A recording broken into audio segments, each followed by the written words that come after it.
Il fut une époque formidable, sans électricité ni eau courante, qui donnait le droit à l'homme de s'affranchir de toutes les limites auxquelles un cerveau humain peut se heurter en 2017.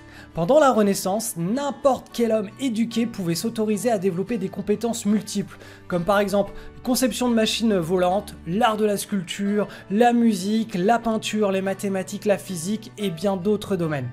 Léonard de Vinci est un emblème de cette époque. Alors c'était un homme que moi ce que j'appelle multicasquette. Seuls ses rêves constituaient ses limites mentales. Il évoluait non pas dans un cube de la taille d'un dé de couture, mais dans un cube de la taille de l'univers entier. Les accidents positifs de richesse étaient courants pendant cette période. Pourquoi ? Tout simplement parce qu'on avait des découvertes et des innovations qui sont issues de ce courant d'artistes penseurs. Et bien, toutes ces découvertes et innovations ont littéralement marqué l'histoire et on en parle encore actuellement.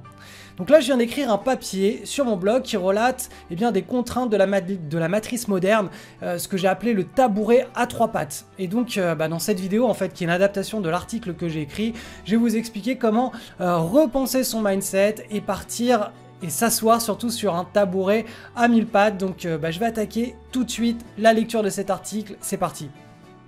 Alors l'article, je l'ai nommé le jour où j'ai appris à devenir riche. Alors c'est pas riche forcément en argent, ça va davantage être riche en expérience, en ouverture d'esprit. Vous allez voir que je vais faire un petit peu le pont entre la richesse, l'argent et la richesse en termes d'expérience. Avec notamment ce tabouret à trois pattes de la matrice. C'est une chose qui nous est enseignée, inculquée depuis que on est petit, depuis que l'on rentre dans le système éducatif à partir de nos 6 ans. Et c'est là où tout change pour nous. On perd un petit peu notre âme d'enfant et notre vision du monde. Et c'est ce qui nous empêche d'être riche, que ce soit en termes d'argent ou en termes d'expérience. Voilà, bon, je vais attaquer la lecture. Hop, je grossis un petit peu les traits. Comme ça, vous allez pouvoir suivre avec moi. Alors, lorsque mon meilleur ami m'a demandé si je gagnais plus avec la bourse, l'immobilier ou mon entreprise en ligne, j'ai été touché par son ton vindicatif. Il savait que mon business internet venait de battre un record auquel moi-même je ne m'attendais pas. Il savait aussi que quelques années plus tôt, j'avais vécu la même chose avec la bourse. J'appliquais aveuglément mon principe d'accident positif de richesse à toutes les disciplines que j'affectionne. Soit l'alimentation, les sports de glisse, les relations humaines, la création de valeur, la création de richesse. À l'échelle d'une vie, les accidents positifs se manifestent de manière cyclique. J'étais simplement dans un cycle de ma vie où l'argent entrait plus fort via un canal plutôt qu'un autre. Alors pourquoi vouloir changer cette loi statistique ? Pourquoi vouloir me mettre sur la tête une casquette plutôt qu'une autre ? Suis-je trader, surfeur, entrepreneur, père de famille, investisseur ? Et vous ? Quelles sont vos casquettes ? Est-ce que vous avez une casquette ou est-ce que vous avez plusieurs casquettes ? À cet instant, j'ai été victime d'un hold-up de ma multicasquette. On m'a littéralement retiré ma multicasquette et à ses yeux, aux yeux de mon meilleur ami, à cet instant-là, je ne devais avoir qu'une seule source de revenus, donc qu'une seule casquette. Et c'est là où on tombe sur le fameux tabouret à trois pattes de la matrice pour les accidents négatifs de richesse. Cet après-midi-là, la chaleur du soleil caressait nos avant-bras. Nous étions en terrasse, en train de savourer notre première bière estivale. Nos esprits étaient ouverts vers l'infini. Nous étions en train de refaire le monde, prêts à reconsidérer le champ de tous les possibles. À ce petit jeu, je suis grand client. Je n'ai besoin d'aucune drogue pour me retrouver dans des mondes parallèles. Mon ami a très rapidement mis des limites. Pour lui, nos discussions partaient beaucoup trop loin. Je me suis alors fait cette réflexion. Le cerveau est un muscle que l'on peut entraîner à la créativité. Plus on stimule cette partie féconde de notre cerveau, et plus le nombre de connexions neuronales se créant augmente. Et cela impacte au quotidien nos pensées créatives et leur amplitude scénique. Le seul souci, c'est qu'une fois que l'on se retrouve embarqué dans le système éducatif dès nos 6 ans, ce muscle n'est plus vraiment sollicité. On attend de nous des compétences qui sont davantage fonctionnelles au sens de la matrice. Et ces compétences, elles reposent sur un tabouret à trois pattes. La première patte de ce tabouret, c'est qu'il nous faut une unique source de revenus, c'est-à-dire notre salaire. La deuxième patte, c'est qu'il nous faut un unique métier pour toute la vie. C'est ce qu'on appelle la monocasquette. Et puis la troisième patte de ce tabouret, c'est qu'il nous faut une pensée qui soit figée. Il ne faut surtout pas s'autoriser à des pensées qui soient disruptives vis-à-vis de son propre métier, sinon on risque de le détruire et de casser une des deux premières pattes de son fameux tabouret. Il n'y a qu'à voir les expériences qu'on a tous vécues à notre époque avec les taxis qui se sont retrouvés face à Uber, les libraires qui se sont retrouvés face à Amazon, la Poste qui s'est retrouvée face au système d'emailing, ou les médecins qui se sont radiés de l'ordre pour leurs nouvelles découvertes ou leurs pensées un petit peu disruptives. Ils sont absolument rejetés à chaque fois qu'ils ont des idées neuves ou à chaque fois que l'on remet en question les idées préconçues dans une thématique particulière, dans un métier. Et ça met en péril l'une des pattes de notre tabouret à trois pattes. Donc ce système, il génère énormément d'inertie pour garder en place l'ordre et le bon fonctionnement de la matrice. Quand l'une des trois pattes casse, c'est l'accident négatif de richesse. Si les trois pattes tiennent, vous n'êtes à aucun moment exposé à un accident positif de richesse. Et cela crée des cubes de la taille d'un dé à coudre. Je vais m'expliquer.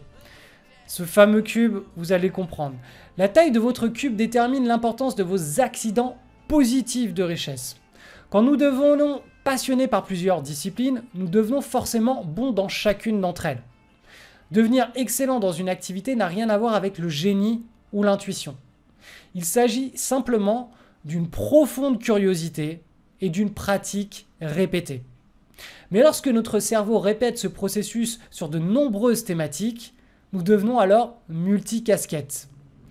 Et là, nous nous retrouvons avec un tabouret à 1000 pattes. Et cela a le don de perturber les gens.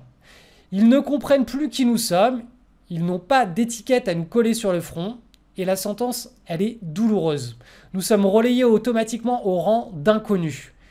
Pourquoi ? Tout simplement parce que chez l'être humain, tout ce qui n'est pas parfaitement identifiable entraîne un sentiment d'incertitude et donc de peur. La réaction naturelle de l'homme est le rejet de l'inconnu. C'est un mécanisme de survie que nous expérimentons tous au quotidien. Dès que nous sortons de notre cercle du connu, nous nous sentons atteignables et nous sommes déstabilisés. Certains humains choisissent délibérément de vivre toute leur vie dans un cube de la taille d'un dé de couture. Et on a même une expérience avec les fourmis que je vous mets ici, qui vivent exactement le même genre de contraintes psychologiques. Dessinez un trait, un rond. Mettez une fourmi, 10 fourmis, 20 fourmis dedans et vous allez voir que les fourmis vont se créer leur propre territoire, leur propre limite géographique liée à leur perception de la réalité. C'est une simple ligne tracée au stylo. La plupart de ces fourmis n'arrivent pas à franchir cette ligne. Regardez, c'est en vidéo. Non, non, non, toujours pas, on s'est compris. L'être humain est exactement conçu de la même façon.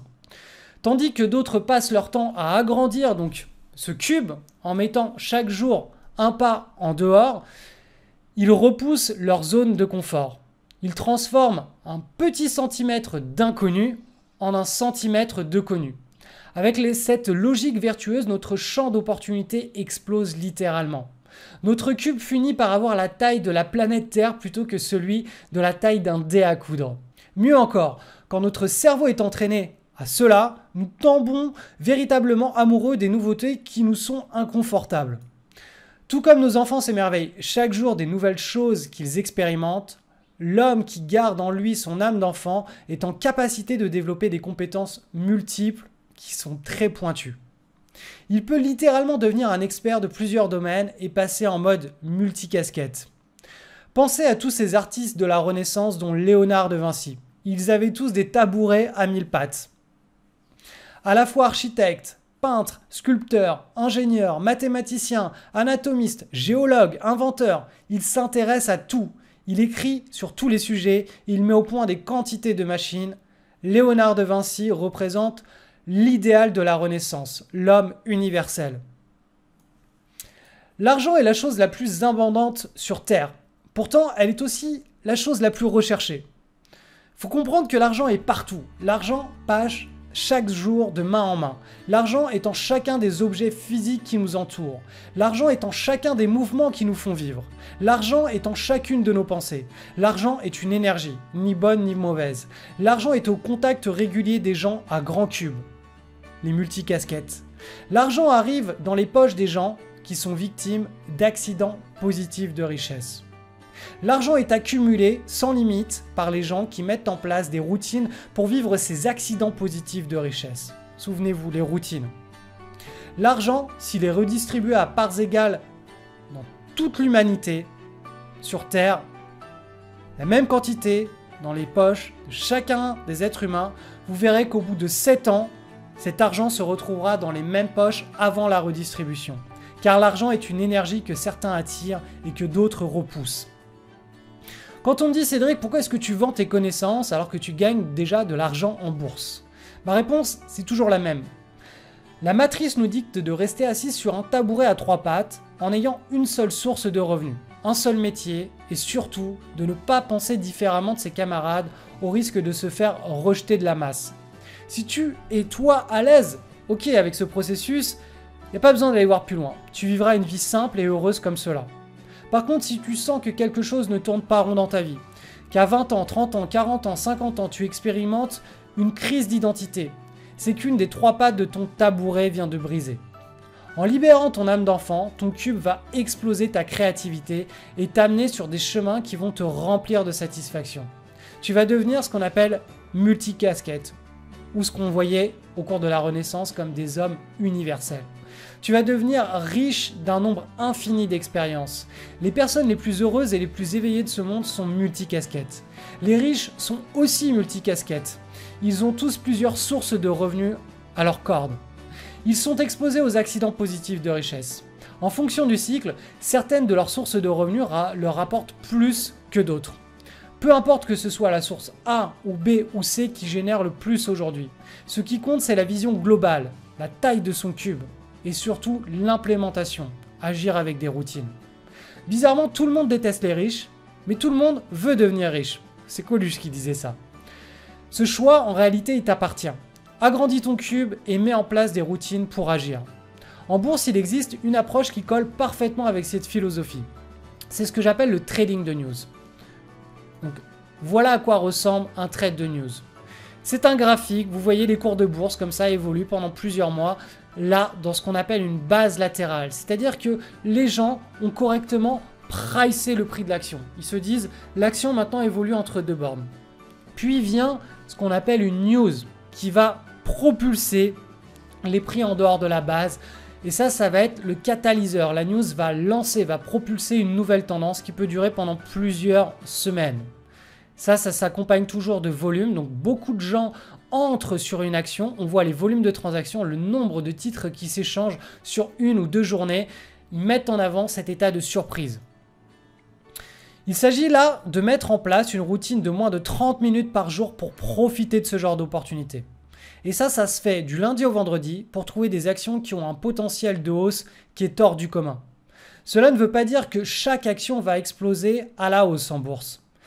Ça signifie qu'en achetant ce genre d'opportunité, avec un pourcentage bien défini de son portefeuille, tu vas systématiquement t'exposer à des accidents positifs de richesse. Et pour récolter les fruits de cette approche, il faut une routine qui soit à la fois compatible avec son quotidien, avec sa vie quotidienne, c'est-à-dire qu'il faut que la routine soit rapide et simple, il faut qu'elle respecte le rythme biologique de l'homme et qu'elle respecte ses relations familiales et amicales. Mais il faut aussi qu'elle soit applicable à long terme, c'est-à-dire que dans 10, 15, 20, 30 ans, vous soyez toujours en train d'appliquer cette routine, autrement dit, il faut qu'elle reste légère et agréable. Donc je t'ai préparé 3 manuels et une vidéo sur le trading de news et les accidents positifs de richesse. Tu vas y découvrir combien ça rapporte, pourquoi il s'agit d'une anomalie statistique des marchés financiers et comment les trouver et en profiter. Tu n'as besoin d'aucune connaissance au préalable, en bourse ou en finance pour mettre en place ce genre de routine.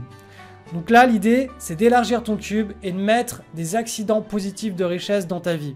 Le lien est en descriptif de cette vidéo, tu as simplement besoin de cliquer sur le lien en descriptif de cette vidéo pour te retrouver sur cette page dans laquelle je t'explique comment mettre des accidents positifs de richesse dans ta vie grâce au trading de news. Tu as une vidéo, 3 manuels. C'est parti!